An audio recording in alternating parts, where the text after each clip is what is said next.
दोस्तों, आज मैं आपके लिए एक वीडियो लेकर आया हूँ और इस वीडियो का टॉपिक है की components and ingredient in cup syrup formulation.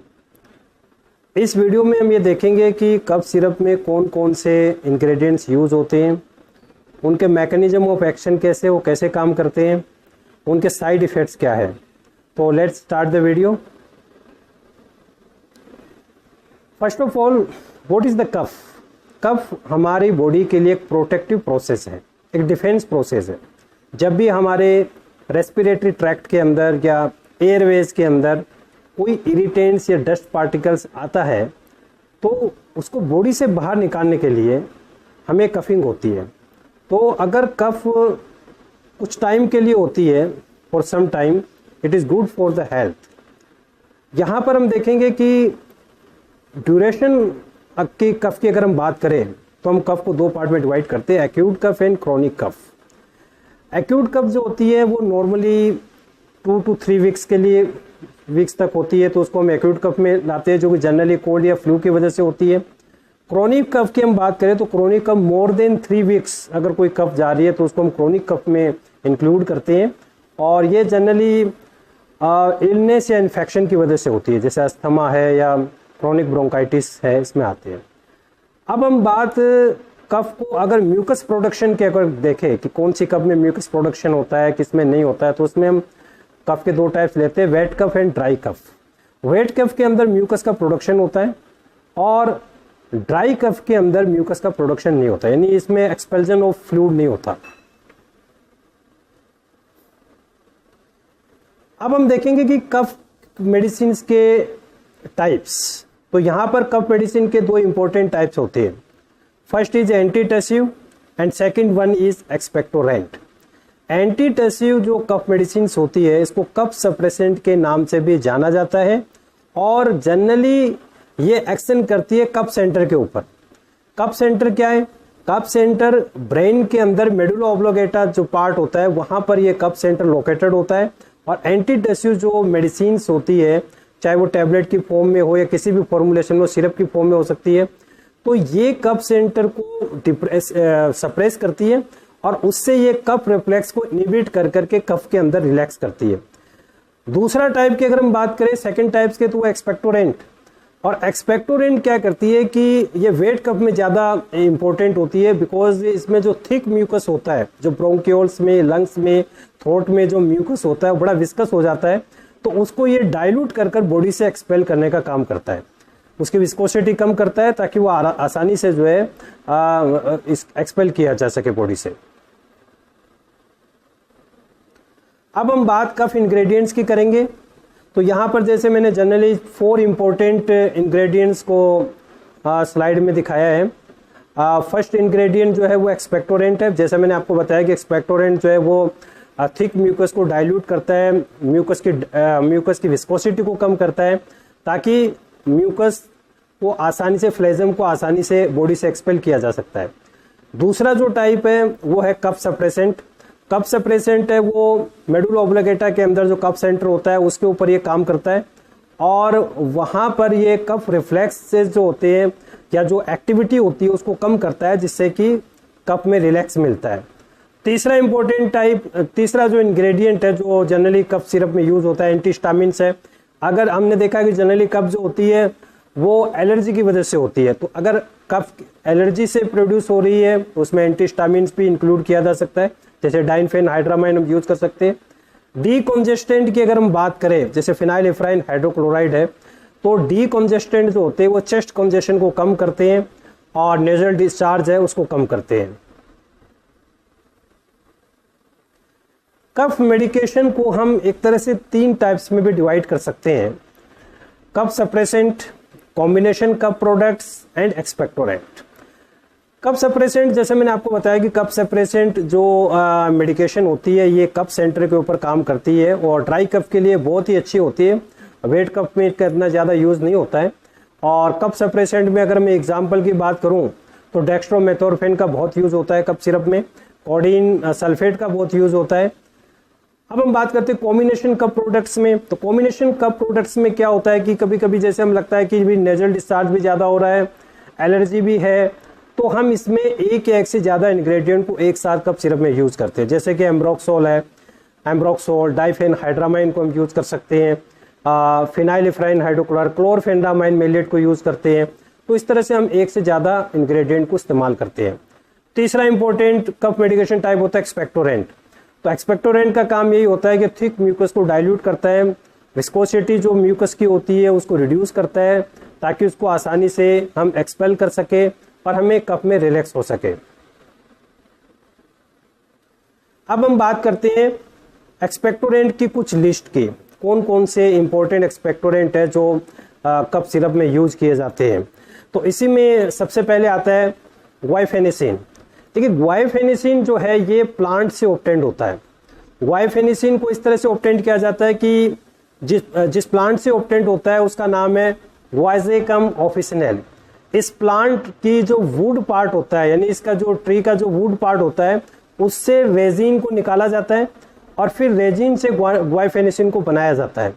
ग्वाइफेनेसिन ये थिक म्यूकस को डाइल्यूट करता है और उसकी विस्कोसिटी होती है, विस्कस म्यूकस, उसको भी डाइल्यूट करता है ताकि आसानी से इसको जो है एक्सपेल किया जा सके। ग्वाइफेनेसिन को जो यूज़ करते हैं इसके कुछ साइड इफ़ेक्ट्स है, जैसे कि डिजीनेस है, कॉन्स्टिपेशन हो सकता है, हेडेक, थकान हो सकती है, फैटिक, और कभी कभी अगर इससे एलर्जी है तो स्किन रैशेज भी हो सकते हैं। दूसरा इंपॉर्टेंट एक्सपेक्टोरेंट है एसिटाइल सिस्टीन। अब नाम से ही आपको पता है कि सिस्टीन अमीनो एसिड होता है, तो एसिटाइल सिस्टीन को एल सिस्टीन से बनाया जाता है, अमीनो एसिड से। और एसिटाइल सिस्टीन के अंदर जैसा हम जानते हैं सल्फर होता है, तो सल्फीहाइड्राइल इसमें ग्रुप प्रेजेंट होते हैं और ये सल्फीहाइड्राइल ग्रुप जो है ये थिक म्यूकस के अंदर डाइसल्फाइड बॉन्ड को हाइड्रोलाइज करते हैं। अब जब वो डाइसल्फाइड बॉन्ड हाइड्रोलाइज हो जाएंगे तो उसको आसानी से क्या किया जा सकता है, एक्सपेल किया जा सकता है। इस तरीके से एसिटाइल सिस्टीन अपना काम करते हैं। अब एसिटाइल सिस्टीन के भी कुछ साइड इफेक्ट है, जैसे माउथ सोर हो जाता है, इसमें नोजिया हो सकता है, वोमिटिंग हो सकती है, इसमें रनी नोज होता है, चेस्ट के अंदर थोड़ा टाइटनेस जैसा लगता है, और इसके अंदर जो है अगर इसकी हाइट हो जाए तो वोमिटिंग भी हो सकती है। अब हम तीसरे इंपॉर्टेंट एक्सपेक्टोरेंट की बात करते हैं, ब्रोमोहेक्सिन। देखिए ब्रोमोहेक्सिन और एम्ब्रोक्सोल, यहाँ पर मैंने दो लिख रखे हैं, ब्रोमोहेक्सिन और एम्ब्रोक्सोल दोनों एक्सपेक्टोरेंट है। ये प्लांट से ऑब्टेंट होते हैं और प्लांट का नाम है एडाटोडा वेसिका, इसका बॉटनिकल नेम है। जनरली इसको हिंदी में हम वसाका के नाम से जानते हैं। और इस प्लांट की लीव्स के अंदर एक इम्पोर्टेंट एल्कोलॉइड मिलता है, वेसिसिन क्विनाजोलिन एल्कोलॉइड। वेसिसिन क्विनाजोलिन एल्कोलॉइड होता है और इस वेसिसिन एल्कोलॉइड से ये दो सेमी सिंथेटिक डेरिवेटिव बनाए गए, ब्रोमोहेक्सिन एंड एम्ब्रोक्सोल। अब ब्रोमोहेक्सिन जो है, ब्रोमोहेक्सिन भी क्या करता है कि थिक म्यूकस को ये डाइल्यूट करता है, इसकी विस्कोसिटी को कम करता है ताकि इसको आसानी से क्या किया जा सके, एक्सपेल किया जा सके। एम्ब्रोक्सोल और ब्रोमोहेक्सिन में सिर्फ इतना सा डिफरेंस है कि एम्ब्रोक्सोल ब्रोमोहेक्सिन का मेटाबोलाइट्स होता है, ये ब्रोमोहेक्सिन का मेटाबोलाइट होता है। अब एम्ब्रोक्सोल को आपने देखा होगा जो वेट कफ के अंदर ये बहुत इंपॉर्टेंट होता है, वेट कफ में इसको यूज किया जाता है। एम्ब्रोक्सोल के कुछ साइड इफेक्ट्स है, जैसे नोजिया है, स्टमक में अपसेट हो सकता है, स्टमक पेन हो सकता है, या ड्राई माउथ हो सकता है। अब हम बात करते हैं अमोनियम क्लोराइड की। अमोनियम क्लोराइड देखिए इनऑर्गेनिक कंपाउंड्स है और अमोनियम क्लोराइड क्या करता है, ब्रोंकियल जो म्यूकोसा होती है, यानी अंदर की जो ब्रोंक्यूल की जो इनर मेम्ब्रेन्स होती है उसको ये इरिटेट करता है। इससे से ज्यादा रेस्पिरेटरी फ्लूइड बनता है और जितना ज्यादा रेस्पिरेटरी फ्लूइड बनेगा लुब्रिकेंट होगा और उससे म्यूकस क्या होगा, डाइल्यूट होगा, तो उसको बॉडी से आप आराम से इसको एक्सपेल कर सकते हैं एयरवे से। अमोनियम क्लोराइड के भी कुछ साइड इफेक्ट्स है।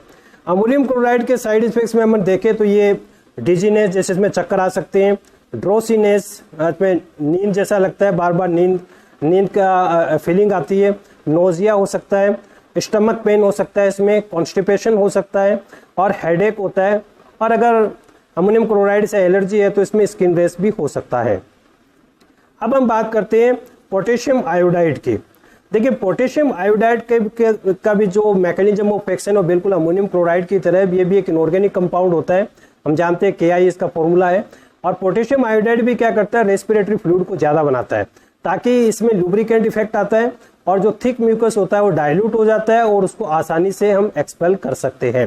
पोटेशियम आयोडाइड के अगर हम साइड इफेक्ट की बात करें तो इसमें एब्डोमिनल पेन हो सकता है, नोजिया, इसमें एसिड रिफ्लेक्स हो सकता है, डायरिया हो सकता है, स्किन रेस हो सकती है। इसके अलावा इसमें हैंड्स और फीट के अंदर नम्बनेस, सूनापन जैसा लगता है, एक्सेस सेलाइवा सीक्रेट, इसमें एक्सेस सेलाइवा जो है डिस्चार्ज होता है, और साथ में इसमें टेस्ट में भी प्रॉब्लम आती है, मेटालिक टेस्ट जो है मेटालिक टेस्ट जैसा लगता है, और इरेगुलर हार्ट बीट होती है या थकान भी हो सकती है। तो पोटेशियम आयोडाइड के थोड़े से साइड इफेक्ट इसमें ज्यादा होते हैं। अब हम बात करते हैं कफ सप्रेसेंट। जैसे मैंने आपको बताया कि हमने इंपॉर्टेंट एक्सपेक्टोरेंट्स को डिस्कस करने के बाद अब हम डिस्कस करना चाहेंगे एंटीटसिव लिस्ट को। कफ सप्रेसेंट को एंटीटसिव भी कहते हैं।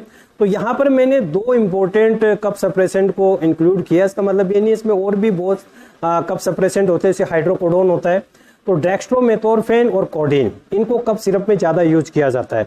तो डेक्स्ट्रोमेथोर्फेन के बारे में बताना चाहूँगा। ये एंटीटसिव जो है वो कफ सेंटर के ऊपर काम करता है और कफ रिफ्लेक्सेस जो होते हैं उसको इनहिबिट करता है, यानी कि ये ब्रेन के ऊपर अपना काम करता है, सेंट्रल नर्वस सिस्टम पर काम करता है।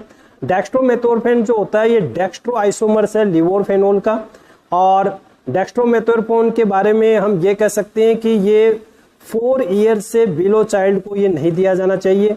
अस्थमा और स्मोकिंग की वजह से अगर कोई कफ हो रही है तो इसमें ये इफेक्टिव नहीं होगा।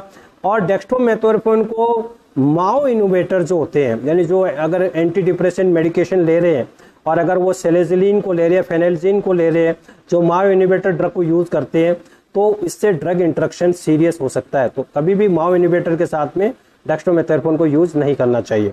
अब हम बात कोडीन की करते हैं। तो जैसा मैंने आपको बताया कि कफ सिरप के बहुत सारे इंग्रेडिएंट जो है वो प्लांट से बनाए गए हैं। और अब बारी आती है कोडीन की। तो कोडीन भी बहुत इंपॉर्टेंट एंटीटसिव है और ये प्लांट से ही ऑब्टेंट होता है। आप सबको पता है प्लांट का नाम है ओपियम, जिसे हम हिंदी में अफीम कहते हैं, यानी पापावर सोमनीफेरम। पापावर सोमनीफेरम के फ्रूट पार्ट को हम कैप्सूल कहते हैं, और कैप्सूल पर जब इंसाइज करते हैं तो इसमें से लेटेक्स बाहर आता है। इस लेटेक्स में बहुत इंपॉर्टेंट एल्कलॉइड होते हैं, मॉर्फिन, कोडीन, थिबेन, पापावेरिन, नार्कोटिन। तो इसमें से एक एल्कलॉइड होता है कोडीन। तो कोडीन से फिर एक सेमी सिंथेटिक डेरिवेटिव बनाते हैं कोडीन सल्फेट, और कोडीन सल्फेट को हम इसमें यूज करते हैं। कोडीन भी दोस्तों सेंट्रली एक्टिंग काम करता है, ब्रेन के ऊपर काम करता है। तो इसमें ये वर्क करता है म्यू रिसेप्टर के ऊपर, तो म्यू रिसेप्टर के ऊपर ये वर्क करता है। और कोडीन भी जो है वो कफ रिफ्लेक्सेस जो है उसको इनहिबिट करता है, और कफ रिफ्लेक्सेस को ये मेडुला ऑब्लोंगेटा में कफ सेंटर को सप्रेस करेगा और कफ रिफ्लेक्सेस को इनहिबिट करेगा, और इस तरीके से हमें ड्राई कफ में इसमें बहुत हेल्प मिल सकती है। अब हम ये देखना चाहेंगे कि हमें कफ सिरप को सिलेक्ट करते वक्त किन किन बातों का हमें ध्यान रखना चाहिए, प्रिकॉशन रखनी चाहिए। सबसे पहली चीज़, क्योंकि मैंने इसको इसीलिए बताया कि कई बार क्या होता है कि हमें ड्राई कफ होती है तो हम वेट कफ की सिरप को सिलेक्ट कर लेते हैं, जब हमें वेट कफ होती है तो हम ड्राई कफ के फॉर्मूलों को चूज करते हैं। तो फर्स्ट ऑफ ऑल आपको चेक द इंग्रेडिएंट को आपको चूज करना है। अगर आपको ड्राई कफ है तो मोस्टली डेक्स्ट्रोमेथोर्फेन और कोडीन का फॉर्मूला यूज होता है। अगर वेट कफ है तो इसमें हम एम्ब्रोक्सोल, अमोनियम क्लोराइड, इस फॉर्मूले को या इंग्रेडिएंट को हमें चेक करना चाहिए। दूसरा इंपॉर्टेंट है अवॉइड ओवरडोजिंग। तो कफ सिरप में बहुत सारे लोग होते हैं जो कफ के जो डोज है उसको मेजर नहीं करते, डायरेक्ट कफ सिरप को लेते हैं। ओवरडोज बिल्कुल नहीं ले, क्योंकि ओवरडोज है इससे हार्मफुल साइड इफेक्ट हो सकते हैं। तीसरी इंपॉर्टेंट चीज इसमें आते हैं यूज कॉम्बिनेशन मेडिकेशन वाइजली, यानी अगर आप कॉम्बिनेशन मेडिकेशन ले रहे हो तो बहुत वाइजली आपको यूज करना चाहिए। सपोज कीजिए कि अगर आपको कोई एलर्जी कफ नहीं है, फिर आप उसमें अगर एलर्जी का कंपोनेंट मिला हुआ है जैसे, तो आप उसको यूज कर रहे हैं तो वो भी रॉन्ग है। एंटीहिस्टामिन्स वगैरह उसमें यूज कर रहे हैं, या आपको ये लगता है कि कॉम्बिनेशन मेडिकेशन ले रहे हैं तो उसमें अगर आपको ब्रोंकोडायलेटर सांस लेने में कोई प्रॉब्लम्स नहीं है और आप उसमें टर्बुटेलिन को इस्तेमाल कर रहे हैं, तो टर्बुटेलिन की फॉर्मुलेशन साथ में आप ले रहे हैं, तो टर्बुटेलिन जो होता है वो ब्रोंकोडायलेटर के रूप में भी कफ सिरप में डाला जाता है। तो हमें ये कॉम्बिनेशन मेडिकेशन को बहुत ही वाइजली यूज करना चाहिए, बहुत ही प्रिकॉशन से यूज करना चाहिए। फाइनली हमें इन सबसे ऊपर उठकर हमें देखना होगा कि डेक्स्ट्रोमेथोर्फेन होता है, ओवर द काउंटर होता है, एम्ब्रोक्सोल भी ओवर द काउंटर है। फिर भी अगर हमें लगता है कि कफ के अंदर कोई इंप्रूवमेंट नहीं आ रहा है तो फिर हमें डॉक्टर से ज़रूर कंसल्ट करना चाहिए। तो thank you so much for ये वीडियो देखने के लिए, थैंक यू सो मच।